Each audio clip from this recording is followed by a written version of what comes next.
Okay guys, so we're up at the 666s on Tionesta Creek, and what we're going to do is we're going to do a float trip down to the camp that I'm camping at.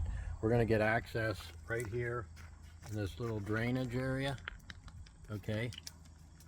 And it's a little parking area that is pretty much right off of 666. It's a little area you can park at and pull off, and the camp is down that road about 2 miles.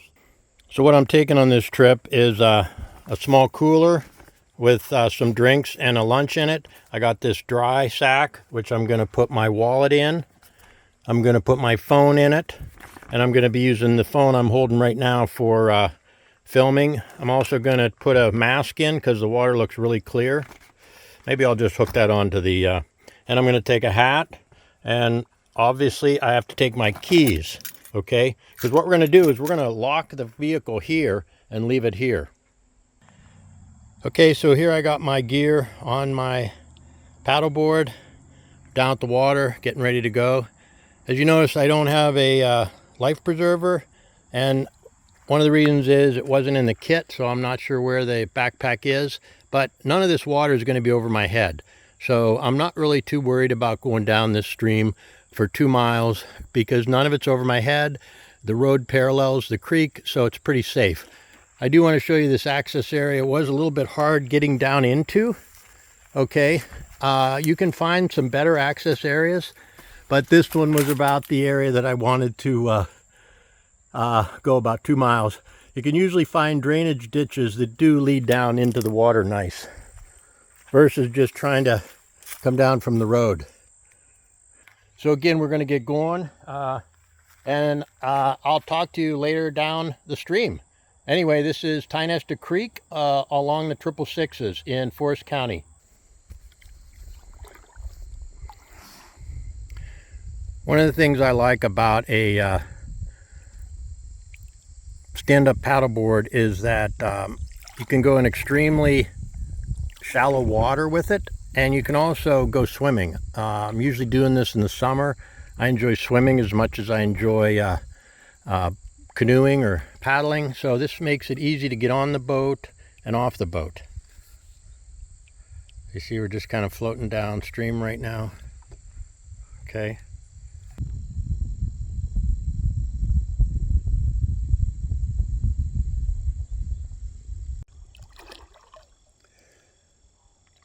The other thing I want to mention is that I am sitting on this paddleboard. It is a stand-up paddleboard, but generally I'm not that good at it, and I would probably not want to be standing in a stream unless the water was deep enough so that when you fall, you wouldn't hit your head on a rock or something or get hurt. But again, I use these all over the place by just sitting on them. I feel they're very comfortable. You sit in the middle.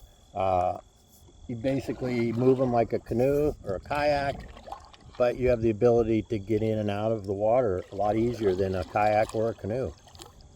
We're not going too fast because it's a wide part of the creek, as you can see. But there'll be some riffles coming up. You heard the car go by on 666. So you're always just floating right along 666 here. So anything ever happens, you can go over to the road. We're going to do a short trip today, about 2 miles downstream. Here we're getting into a few riffles here. Got the camera out, so I'm going sideways a little, but you do have to steer around rocks because this is only about 4 or 5 inches deep. So I came to an area that was a little bit too shallow, so I'm going to be walking. You always got to have some good water shoes on if you get into a situation like this.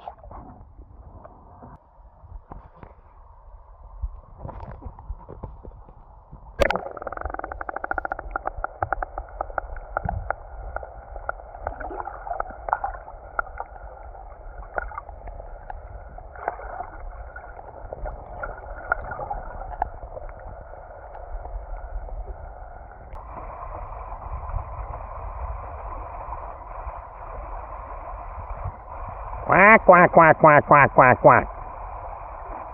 Don't seem to care about me. There they go. And we're hung up. This shows we're out of it.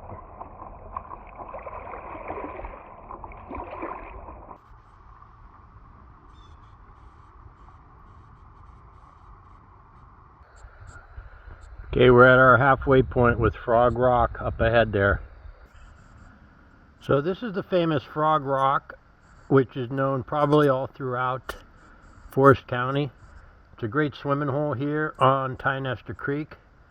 There's parking up above, and the rocks out in the middle you can swim to. I think we'll stop there. Okay, I stopped here for a little lunch. I was unable to actually hook up at the actual rock. The rock, Frog Rock, it's hard to really dock up against. So what we did was we parked here on this rock, and I came in and climbed up on a flat rock. I'm going to break out some lunch and take a little break here. Like I said, we're about halfway through our trip of about 2 miles, and so far it's been an hour and a half.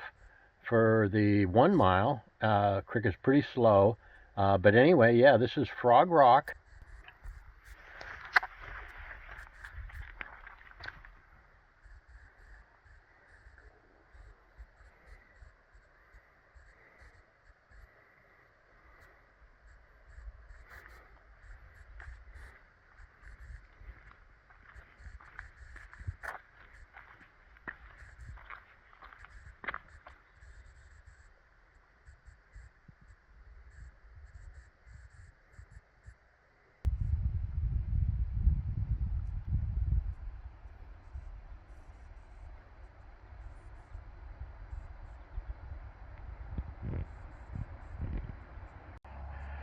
Okay, we're underway now, saying goodbye to Frog Rock. Getting a little closer look at it. Definitely looks like a frog. Gotta wonder who painted the thing. But I suppose when it's deep water, you could stand up and jump into the water here. Anyway, we're heading that way, downstream.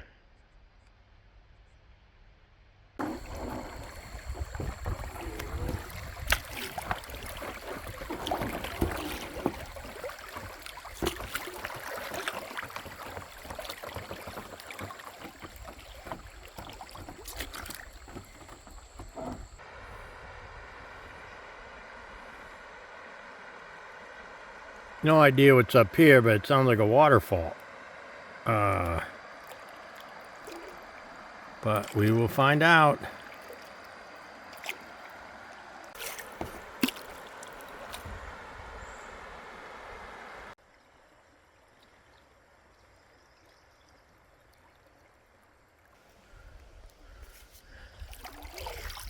Let's go through this little place.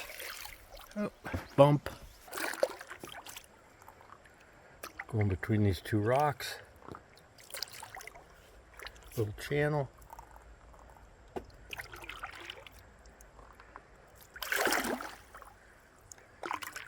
Crystal clear water. We're on our way back to camp.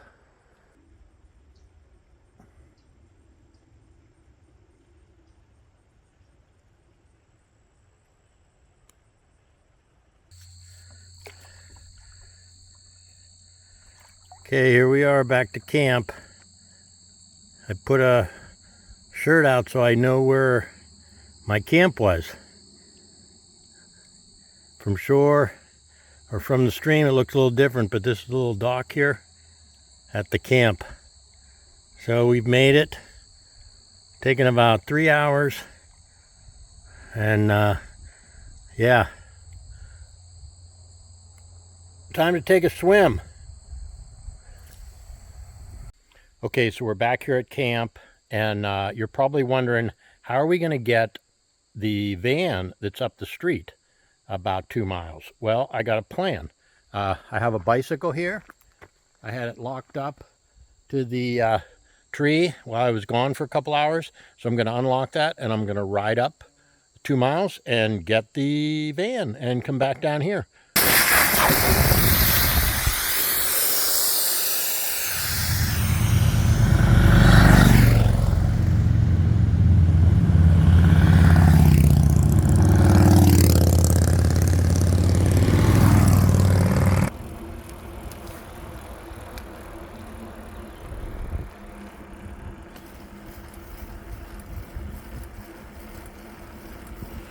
So now all we got to do, load up the van, go back to camp, load up the gear, and think about where the next trip's going to be.